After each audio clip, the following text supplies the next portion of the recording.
அத்தனை பேரும் அல்லும்படி 6 முதல் 60% வரை ஆடி தள்ளுபடியுடன் super Saravana stores, Chennai, Madurai, Kovai.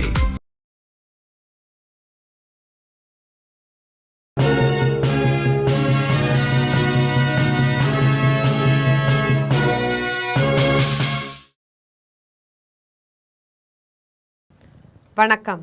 GeM செய்திகளுக்காக நான் பிரீதா. இந்திய நேரப்படி மதியம் 1:30 மணி செய்திகள். முதலில் ஜெம் தலைப்பு செய்திகளை காணலாம். இந்தியாவின் முதல் ஹைட்ரஜன் ரயில் சேவையை தொடங்கி வைத்தார் பிரதமர் நரேந்திர மோடி. எதிர்காலத்தில் ஹைட்ரஜன் ரயில்கள் குறித்து பேசும் போதெல்லாம் ஜிந்த், சோனிபட், ஹரியானா ஆகிய பெயர்கள் வரலாற்றில் நீங்காமல் இடம்பெறும் என்று பிரதமர் புகழாரம். தியாகிகள் தினத்தையொட்டி இன்னுயிரை ஈந்த தியாகிகளுக்கு வீர வணக்கங்களை தெரிவித்தார் முதலமைச்சர் விஜய். தியாகிகளின் உயரிய பண்புகளை வாழ்வியல் நெறியாக ஏற்று மனித நேயமும் நாட்டுப்பற்றும் கொண்ட புதிய சமுதாயத்தை உருவாக்கிடுவோம் என உறுதி. பழனியில் மொட்டை போடுவது வழக்கம், ஆனால் பழனிக்கே மொட்டை போட்ட ஆட்சி விஜய் ஆட்சி. திமுக சட்டத்துறை இணை செயலாளர் பரந்தாமன் விமர்சனம். கோவை மாநகராட்சி மாமன்ற கூட்டத்தில் திமுக மற்றும் காங்கிரஸ் பெண் கவுன்சிலர்களிடையே தள்ளுமுள்ளு. அவை ஒழுங்கை பாதித்ததாக கூறி மேயர் ரங்கநாயகி 5 பேரை 2 மாதங்களுக்கு இடைநீக்கம் செய்து அதிரடி உத்தரவு. ஈரானிய பாலங்களை குறிவைத்து அமெரிக்கா தாக்குதல். ஈரானிய கடற்படை நடவடிக்கைகளை முழுமையாக தடுப்பதே தங்களின் திட்டம் என அமெரிக்க ராணுவம் உறுதி. இனி விரிவான செய்திகளை காணலாம். எதிர்காலத்தில் ஹைட்ரஜன் ரயில்கள் குறித்து பேசும்போதெல்லாம் ஜிந்த், சோனிபட், ஹரியானா ஆகிய பெயர்கள் வரலாற்றில் நீங்காமல் இடம்பெறும் என்று பிரதமர் நரேந்திர மோடி தெரிவித்துள்ளார். ஹரியானாவின் ஜிந்த் பகுதியில் நாட்டின் முதலாவது ஹைட்ரஜனால் இயங்கும் ரயிலை ஜிந்திலிருந்து சோனிபட் வரை பிரதமர் நரேந்திர மோடி கொடியசைத்து தொடங்கி வைத்தார். இதைத் தொடர்ந்து அவர் குருஷேத்திரத்தில் அமையவுள்ள சீக்கியர் அருங்காட்சியகம், 24.27 கிலோமீட்டர் நீளமுள்ள ஹான்சி பார்வாலா பிரவுன்ஃபீல்ட் நெடுஞ்சாலை திட்டம், மேம்பால ரயில் பாதை உள்ளிட்ட பல்வேறு திட்டங்களுக்கான பணிகளை காணொலி காட்சி வாயிலாக தொடங்கி வைத்தார். இதையடுத்து பிரதான் மந்திரி ஆவாஸ் யோஜனா கிராமின் திட்டத்தின் பயனாளிகளுக்கு வீடு சாவிகளை வழங்கினார்.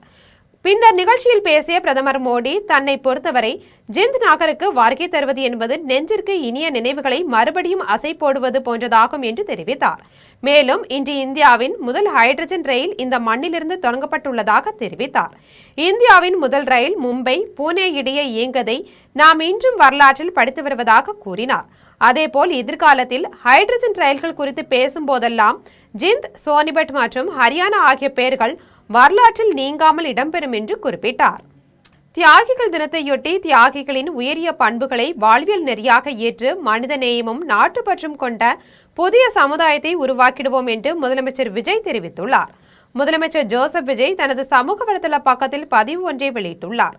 அதில் இந்திய விடுதலைக்கும் மக்களின் உரிமை வாழ்விற்கும் தங்களது இன்னுயிரை ஈந்த தியாகிகள் ஆர்யா, சங்கரலிங்கனார், செண்பகராமன் ஆகியோருக்கு தியாகிகள் தினத்தை முன்னிட்டு தனது வீர வணக்கங்களை தெரிவித்துள்ளார்.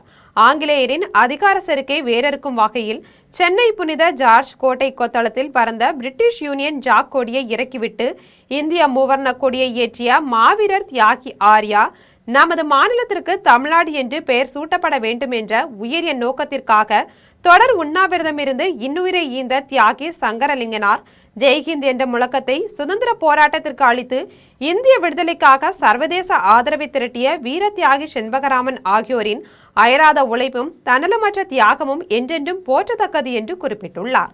இத்தகைய தியாகிகளின் உயரிய பண்புகளை வாழ்வியல் நெறியாக ஏற்று மனித நேயமும் நாட்டுப்பற்றும் கொண்ட புதிய சமுதாயத்தை உருவாக்கிடுவோம் என்று தெரிவித்துள்ளார்.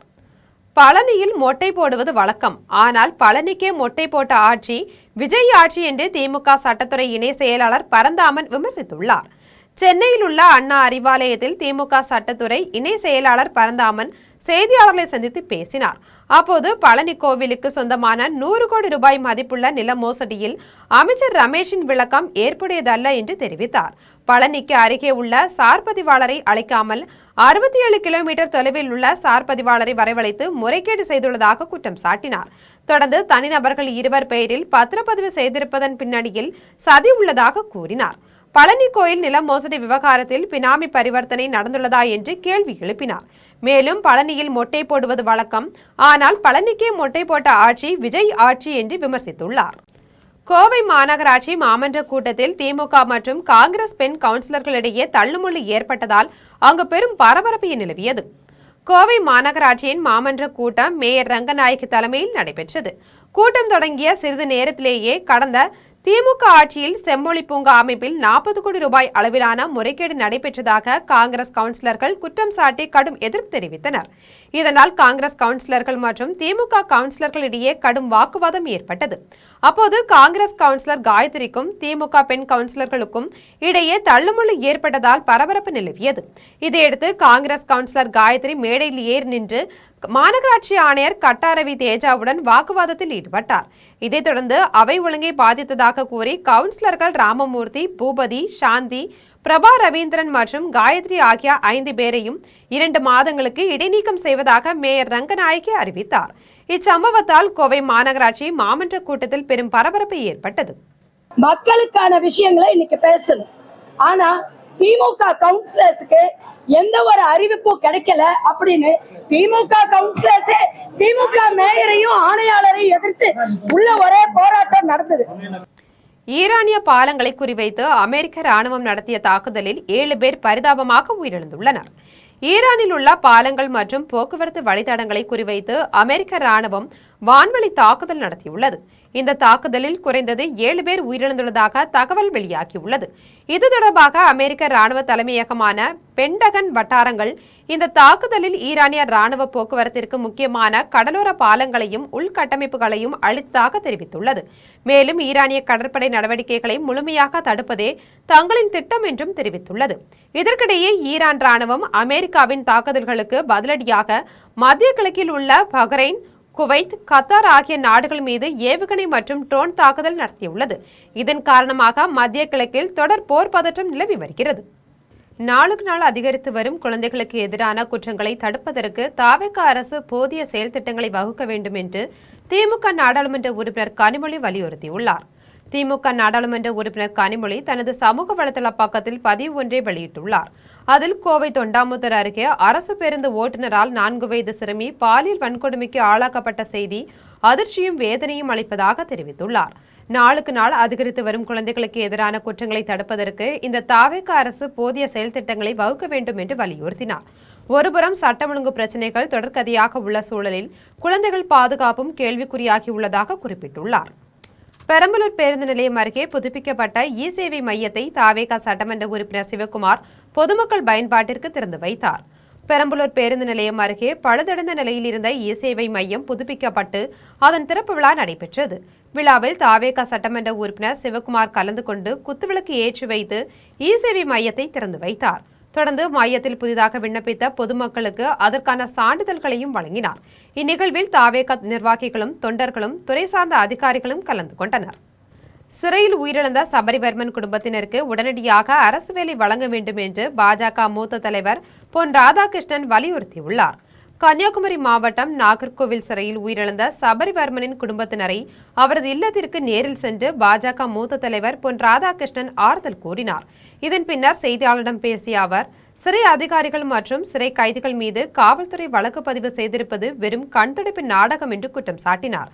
உண்மையான குற்றவாளிகளை தப்ப விடுவதற்காகவே மிகப்பெரிய சதி செயலை செயல்படுத்தி வருவதாக தெரிவித்தார். எனவே சபரிவர்மன் உயிரிழப்பு குறித்து சிபிஐ விசாரணை நடத்த வேண்டும் என்று தெரிவித்தார். மேலும் கரூரில் உயிரிழந்த 41 பேரின் குடும்பங்களுக்கு அரசு வேலை வழங்கியது போல சபரிவர்மனின் குடும்பத்தில் ஒருவருக்கும் உடனடியாக அரசு வேலை வழங்க வேண்டும் என்று வலியுறுத்தினார். காவல் நிலையத்திற்கு அழைத்து சென்றிருக்கின்றார்கள். அது பின்னாடி அவர் மீது குற்றம் இல்லை அப்படின்னு சொல்லியிருக்கிறாங்க. பழையபடியும் அவரை காவல் நிலையத்துக்கு கொண்டு போயிருக்கிறாங்க. அவருடைய செல்போனை அங்க வாங்கி வச்சிருக்கிறாங்க. நான் கேள்விப்பட்ட வரைக்கும் சில விஷயங்கள் அவருடைய செல்போனிலே அவர் பதித்து வைத்திருந்ததாகவும் அந்த பதிப்புகளை அகற்ற வேண்டும் என்கின்ற முயற்சியில் காவல்துறையை சேர்ந்தவர்கள் இறங்கியிருக்க கூடும் என்றும் இந்த பகுதியை சேர்ந்த மக்கள் சொல்லுகின்றார்கள். வேர்கிளம்பி பகுதியில் உள்ள பழமை வாய்ந்த பத்ரகாளி அம்மன் கோவிலை ஆக்கிரமிப்பு செய்தவர்களிடமிருந்து மீட்க தமிழக அரசு உரிய நடவடிக்கை எடுக்க வேண்டும் என்று இந்து முன்னணி மாநில துணைத் தலைவர் ஜெயக்குமார் வலியுறுத்தியுள்ளார். கன்னியாகுமரி மாவட்டம் வேர்கிளம்பி பகுதியில் இந்து முன்னணி மாநில துணைத் தலைவர் ஜெயக்குமார் செய்தியாளர்களிடம் பேசினார். அப்போது மாத்தூர் தொட்டிப்பாலம் அருகே அனுமதியின்றி கட்டப்பட்ட சர்ச்சை முழுவதுமாக இடித்து அப்புறப்படுத்த வேண்டும் என உயர்நீதிமன்றம் உத்தரவிட்டுள்ளதாக தெரிவித்தார். ஆனால் அரசாங்கம் நீதிமன்ற உத்தரவை அமல்படுத்தாமல் ஆக்கிரமிப்பை அகற்றாமல் இருந்து வருவதாக தெரிவித்தார். இதனை கண்டித்து இந்து முன்னணி சார்பில் ஆர்ப்பாட்டம் நடைபெற்றதாக தெரிவித்தார். அமைதியாக நடைபெற்ற ஆர்ப்பாட்டத்தில் கலந்து கொண்ட மாநில தலைவர், மாநில நிர்வாகிகள் ஆகியோர் மீது திருவட்டார் காவல் ஆய்வாளர் வழக்கு பதிவு செய்துள்ளதாக குற்றம் சாட்டினார். எனவே தமிழக அரசு உடனடியாக இந்த வழக்கை திரும்ப பெற வேண்டும் என வலியுறுத்தினார். மேலும் வேர்கிளம்பி பகுதியில் உள்ள பழமை வாய்ந்த பத்ரகாளி அம்மன் கோயிலை ஆக்கிரமிப்பு செய்தவர்களிடமிருந்து மீட்க உடனடியாக நடவடிக்கை எடுக்க வேண்டும் என்று கேட்டுக்கொண்டார். இந்த திருக்கோவில் கிட்டத்தட்ட 1000 ஆண்டுகளுக்கு முன்னால் கட்டப்பட்டிருக்கிறது என்னுடைய ஒரு கணிப்பு. இது கருங்கலான ஒரு இது கோவில். இந்த கருங்கல்ல அப்புறப்படுத்துறதாக யாரா இருந்தாலும் தொல்லியல் துறையில கேட்டுதான் அதை நம்ம எந்த காரியமும் செய்ய முடியும். இதான் விதி. தமிழகத்தில் ஊழல் மற்றும் லஞ்சத்தை தவிர்க்க வேண்டும் என்பதை வலியுறுத்தி மன்னார்குடியில் காங்கிரஸ் கட்சியினர் நடத்திய கையெழுத்து இயக்கத்தில் பொதுமக்களும் கட்சி நிர்வாகிகளும் ஆர்வமுடன் பங்கேற்று கையெழுத்திட்டனர். திருவாரூர் மாவட்டம் மன்னார்குடி வஉசி சாலையில் அனைத்து துறைகளிலும் ஊழல் மற்றும் லஞ்சத்தை தவிர்க்க வேண்டும் என்பதை வலியுறுத்தி காங்கிரஸ் கட்சி சார்பில் கையெழுத்து இயக்க விழிப்புணர்வு நிகழ்ச்சி நடைபெற்றது. இதில் காங்கிரஸ் கட்சியை சேர்ந்த ஏராளமான நிர்வாகிகள், பொதுமக்கள், கல்லூரி மாணவர்கள் ஆகியோர் ஆர்வமுடன் பங்கேற்று கையெழுத்திட்டனர். இந்நிகழ்வில் மாநில செயலாளர் செல்வராஜ், மாவட்ட காங்கிரஸ் கமிட்டி தலைவர் நீலன் அசோகன், வட்டார காங்கிரஸ் கமிட்டி தலைவர் உள்ளிட்ட நிர்வாகிகள் கலந்து கொண்டனர். காட்பாடி அருகே அரசு பள்ளிகளில் மாணவர்களுக்கு வழங்கப்படும் காலை உணவின் தரத்தை ஆட்சியர் லீலா அலெக்ஸ் நேரில் சென்று ஆய்வு மேற்கொண்டார்.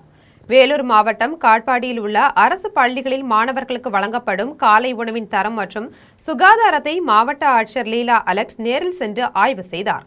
ஆய்வின் போது மாணவர்களுடன் இணைந்து உணவருந்திய அவர் தரமான மற்றும் சுகாதாரமான உணவை தொடர்ந்து வழங்குமாறு ஊழியர்களுக்கு அறிவுறுத்தினார். இதனைத் தொடர்ந்து தூய்மை பணியாளர்களை சந்தித்து அவர்களின் பணிகள் மற்றும் தற்போதைய நிலை குறித்து கேட்டறிந்தார். பொதுமக்கள் வீடுகளில் சேரும் குப்பைகளை தெருக்கள், கால்வாய்கள் மற்றும் பொது இடங்களில் வீசாமல் மாநகராட்சி பணியாளர்களிடம் மட்டுமே ஒப்படைக்க வேண்டும் என வலியுறுத்தினார். குப்பைகளை மக்கும், மக்காதவை என தரம் பிரித்து மாநகராட்சி குப்பை சேகரிப்பு வாகனங்களில் வழங்குவது அவசியம் என்றும் தெரிவித்தார். பொது இடங்களில் குப்பை கொட்டுபவர்களுக்கு அபராதம் விதிக்கப்படும் என்பதால் சுற்றுப்புற தூய்மையை பாதுகாக்க மாநகராட்சியின் குப்பை மேலாண்மை நடவடிக்கைகளுக்கு பொதுமக்கள் முழு ஒத்துழைப்பு வழங்க வேண்டும் என ஆட்சியர் கேட்டுக்கொண்டார்.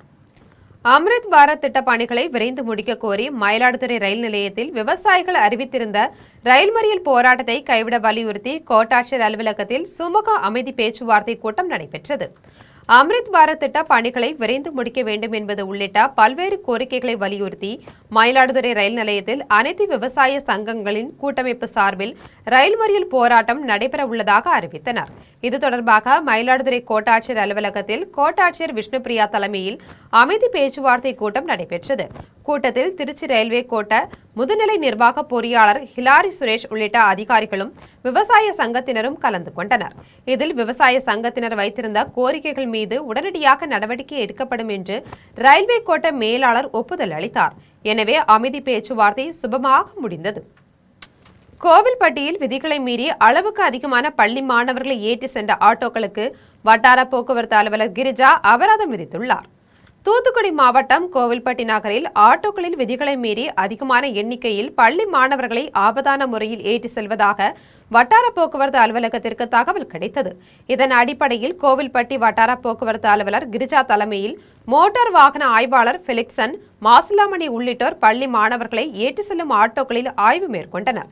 அப்போது விதிகளை மீறி அளவுக்கு அதிகமான மாணவர்களை ஏற்றி சென்ற ஆட்டோக்களுக்கு அபராதம் விதித்தனர். மேலும் குழந்தைகளை அதிகமாக ஏற்றி செல்லக்கூடாது என்றும் போக்குவரத்து விதிமுறைகளை கடைபிடிக்க வேண்டும் என்றும் அறிவுறுத்தினர். கீழடியில் நடைபெற்று வரும் 11ஆம் கட்ட அகழாய்வில் புதிய வடிகால் அமைப்பு கண்டறியப்பட்டுள்ளன. சிவகங்கை மாவட்டம் கீழடியில் நடைபெற்று வரும் 11ஆம் கட்ட அகழாய்வில் முதல் முறையாக ஒரே குழியில் மூடிய நிலை வடிகால், பீப்பாய் வடிவ குழாய், சுருள் வடிவ குழாய் ஆகியவை இணைந்த வடிகால் அமைப்பு கண்டறியப்பட்டுள்ளது.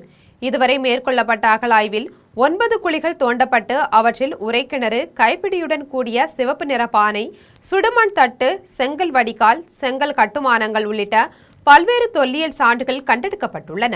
தற்போது கண்டறியப்பட்ட புதிய வடிகால் அமைப்பு 45 சென்டிமீட்டர் அகலமும் 2 மீட்டர் நீளமும் கொண்டதாகும். ஏற்கனவே 5ஆம் கட்ட அகழாய்வில் கண்டறியப்பட்ட வடிகால் அமைப்பை விட இது பெரியதாக இருப்பதாக ஆய்வாளர்கள் தெரிவித்துள்ளனர். மேலும் 11ஆம் கட்ட அகழாய்வு செப்டம்பர் மாதம் வரை தொடர உள்ளதாக தெரிவித்துள்ளனர். குத்தாலம் ஒழுங்குமுறை விற்பனை கூட்டத்தில் நடைபெற்ற மறைமுக பருத்தி ஏலத்தில் குவிண்டால் ஒன்றுக்கு சராசரி விலையாக 9,365 ரூபாய்க்கு விலை போனதால் விவசாயிகள் மகிழ்ச்சியடைந்துள்ளனர். மயிலாடுதுறை மாவட்டம் குத்தாலம் ஒழுங்குமுறை விற்பனை கூடத்தில் மறைமுக பருத்தி ஏலம் நடைபெற்றது.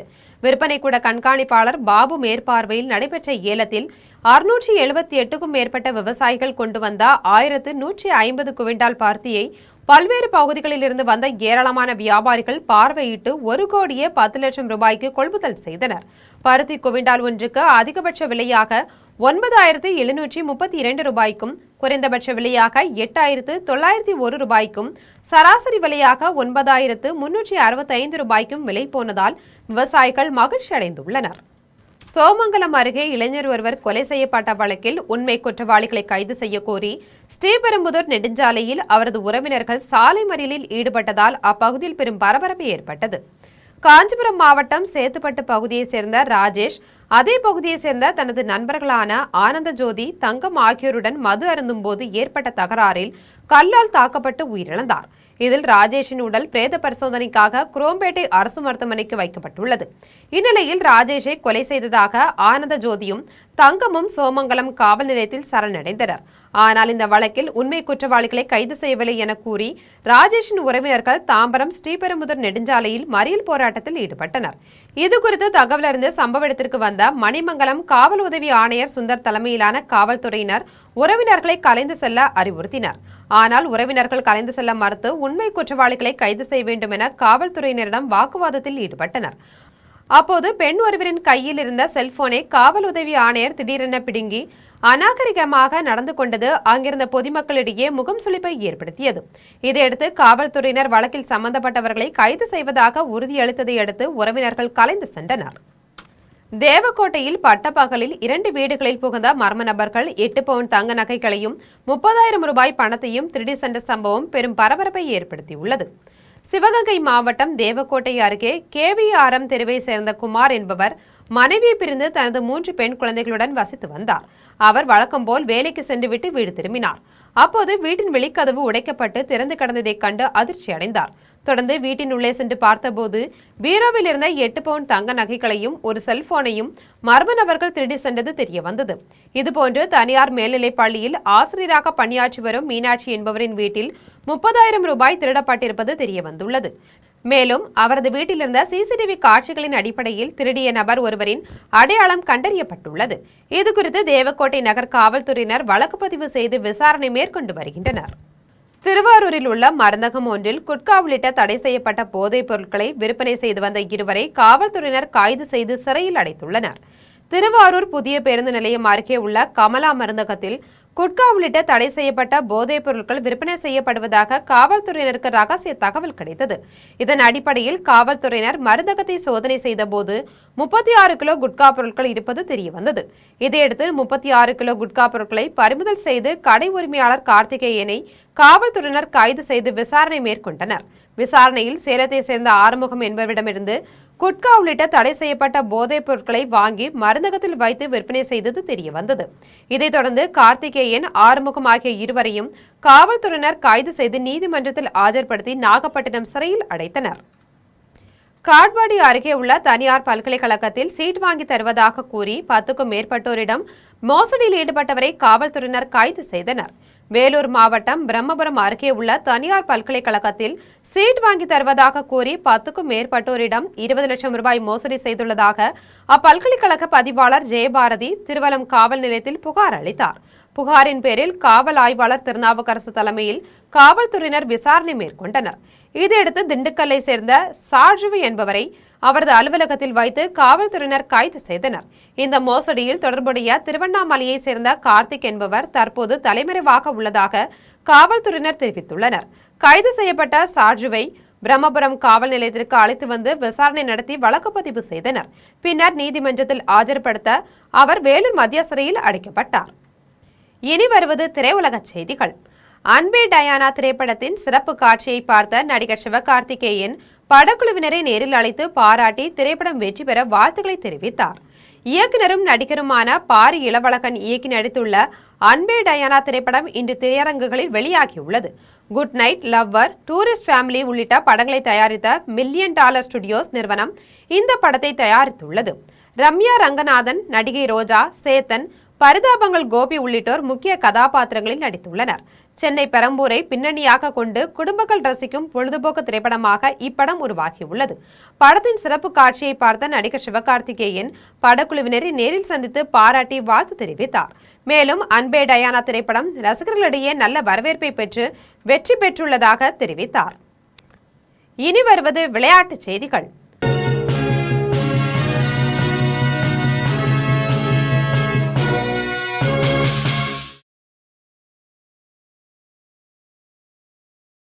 சுவிஸ் ஓபன் சர்வதேச டென்னிஸ் தொடரின் 2வது சுற்று போட்டியில் நார்வேயின் கேஸ்பர் ரூட் வெற்றி பெற்று காலிறுதி சுற்று போட்டிக்கு முன்னேறியுள்ளார். சுவிட்சர்லாந்தில் உள்ள ஜிஸ்டாட் நகரில் சுவிஸ் ஓபன் சர்வதேச டென்னிஸ் தொடரின் ஆண்கள் ஒற்றையர் பிரிவுக்கான 2வது சுற்று போட்டி நடைபெற்றது. இந்த போட்டியில் நார்வேயின் கேஸ்பர் ரூட் போர்ச்சுகலின் ஜேமி ஃபரியாவுடன் மோதினார். இதில் மிகவும் சிறப்பாக விளையாடிய நார்வேயின் கேஸ்பர் ரூட் 6-4, 6-2 என்ற செட் கணக்கில் வெற்றி பெற்று காலிறுதி சுற்று போட்டிக்கு முன்னேறினார். இனி வருவது தங்கம், வெள்ளி மற்றும் பங்குச்சந்தை விலை நிலவரம்.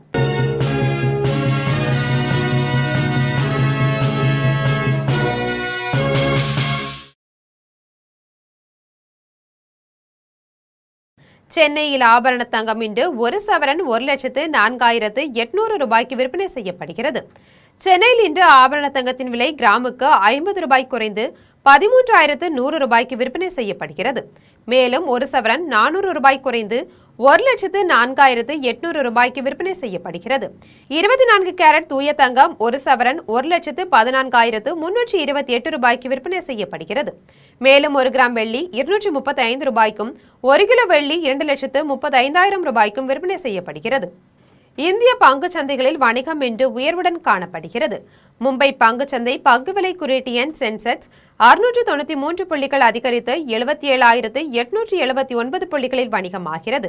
தேசிய பங்குச்சந்தை பங்கு விலை குறியீட்டு எண் நிப்டி 172 புள்ளிகள் அதிகரித்து 24,245 புள்ளிகளில் வணிகமாகிறது. மீண்டும் தலைப்பு செய்திகள். இந்தியாவின் முதல் ஹைட்ரஜன் ரயில் சேவையை தொடங்கி வைத்தார் பிரதமர் நரேந்திர மோடி. எதிர்காலத்தில் ஹைட்ரஜன் ரயில்கள் குறித்து பேசும் போதெல்லாம் ஜிந்த், சோனிபட், ஹரியானா ஆகிய பெயர்கள் வரலாற்றில் நீங்காமல் இடம்பெறும் என்று பிரதமர் புகழாரம். தியாகிகள் தினத்தையொட்டி இன்னுயிரை இந்த தியாகிகளுக்கு வீர வணக்கங்களை தெரிவித்தார் முதலமைச்சர் விஜய். தியாகிகளின் உயரிய பண்புகளை வாழ்வியல் நெறியாக ஏற்று மனித நேயமும் நாட்டுப்பற்றும் கொண்ட புதிய சமுதாயத்தை உருவாக்கிடுவோம் என உறுதி. பழனியில் மொட்டை போடுவது வழக்கம், ஆனால் பழனிக்கே மொட்டை போட்ட ஆட்சி விஜய் ஆட்சி. திமுக சட்டத்துறை இணை செயலாளர் பரந்தாமன் விமர்சனம்.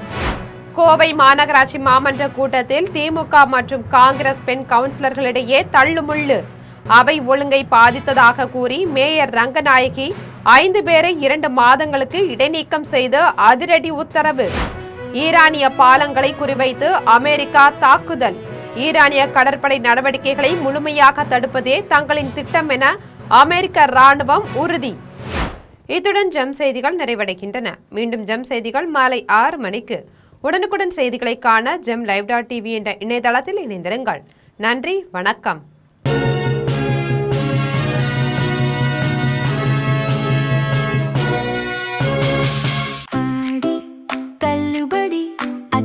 பேரும் அல்லம்படி 6 முதல் 60% வரை ஆடி தள்ளுபடியுடன் சூப்பர் சரவணா ஸ்டோர்ஸ், சென்னை, மதுரை, கோவை.